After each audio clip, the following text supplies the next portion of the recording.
Salut les amis, j'espère que vous allez bien. Aujourd'hui, nous allons parler de 6 faits qui freinent le développement de l'Afrique. Mais avant d'entamer la vidéo, n'oubliez pas de vous abonner et d'activer la cloche de notification.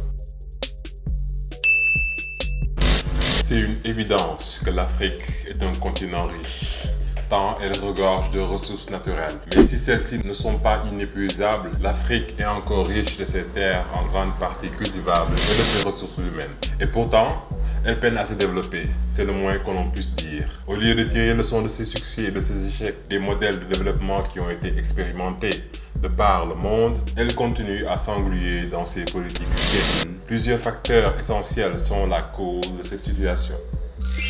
La faillite des politiques.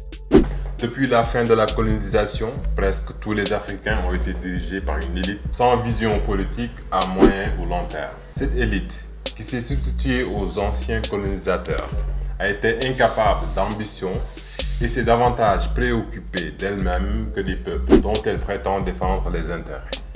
Résultat, le système colonial a été purement et simplement perpétué sous une autre forme dans des domaines politiques, économiques et culturels au fil des années. À cela, il faut ajouter l'insécurité de l'environnement économique qui ne favorise pas les investissements et le règne de l'informel. Le marché de consommateurs. Il n'y a pas meilleur marché de consommation que l'Afrique. C'est ce que nous appelons avec un certain humour, dans un nombre de pays africains, les receveurs universels. Comment peut-on se développer quand on consomme tout ce qui vient de l'extérieur sans distinction et qu'on ne produit rien ou pas grand-chose?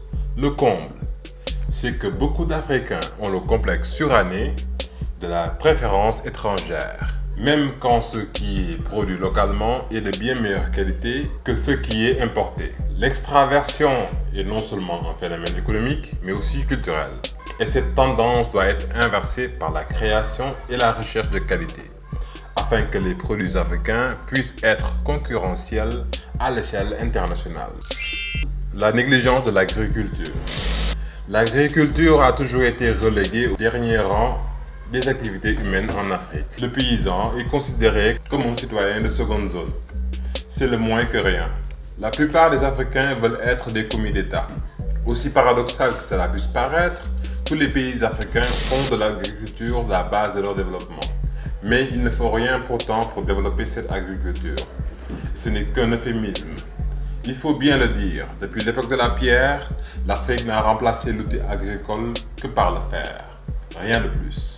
Ce n'est pas avec la houe et la daba que l'Afrique peut se rendre autosuffisante alimentairement avant de parler de développer son agriculture à des fins de commercialisation ou de transformation. Comme les résultats d'investissement dans ce secteur ne s'obtiennent qu'à moyen ou long terme, cela intéresse peu les investisseurs étrangers et les États eux-mêmes. L'inéquation du système éducatif. Plus de 50 ans après les indépendances de la plupart des pays africains, le système éducatif ne s'est toujours pas adapté aux réalités du monde actuel et à l'évolution des sociétés africaines. L'enseignement élémentaire reste encore un luxe pour la majorité et l'enseignement supérieur ne forme en grande partie que des diplômés sans emploi, incapables d'entreprendre ou de s'insérer dans la vie active des types de formation. L'instabilité sociopolitique.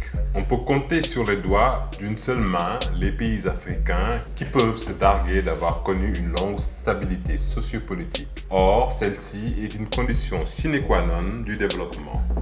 L'Afrique souffre de la faiblesse de son organisation sociale et politique, tant et si bien que la conjugaison des conflits internes et des appétits voraces externes que suscitent ces richesses ne sont pas pour la prémunir des crises plus ou moins graves. L'une des raisons à cette instabilité chronique et récurrente est la difficulté à s'approprier les principes de la démocratie. Qu'ils accèdent au pouvoir, au pire par un coup d'État, succession dynastique ou au mieux par des élections passablement démocratiques, les chefs d'État africains finissent la plupart du temps par succomber à la tentation de la dictature. Grâce à l'absence d'armées républicaines, à la corruption, à l'analphabétisme d'une grande partie des peuples, au clientélisme, au culte de la personnalité et tutti quanti, toutes choses qui engendrent des conflits sociopolitiques, les peuples africains sont eux-mêmes des usines à dictateurs. La corruption. La corruption est un véritable fléau en Afrique, qui touche particulièrement les élites. En l'absence d'initiatives individuelles ou collectives de production de richesse, l'État reste la seule vache à lait. La politique est ainsi le plus grand pourvoyeur d'emplois et le seul moyen de s'enrichir de façon illicite sans travailler. Cet état de fait inhibe toute initiative et transforme certains agents de l'État, mais surtout ceux qui sont au pouvoir ou proches, en de véritables censures. Les économies en sont du coup gangrénées. Si l'argent qui part en fumée au moyen de la corruption était effectivement investi en faveur des populations, l'Afrique aurait fait un grand bond en avant sur la voie du développement. Mais qui refuse de gagner de l'argent sans travailler?